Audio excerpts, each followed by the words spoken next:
তহদি, আর third অর্গানাইজেশনটার নাম হচ্ছে ইউসুফুল হিন্দি। এই তিনটে অর্গানাইজেশন হচ্ছে অ্যাকচুয়ালি আইএসআইএস আর পাকিস্তানের আইএসআই এর দ্বারা তৈরি।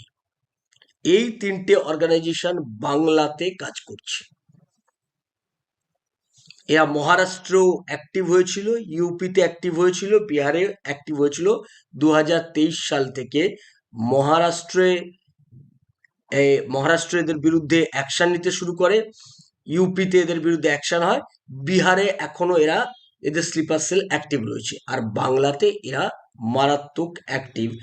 এই যে হারকাতুল হারবেস ইসলামী, আনসারুল তহদিয়ার ইউসুফুল হিন্দি, এদের মূল টার্গেট হচ্ছে রিজিওনাল খালিফাত গঠন করা।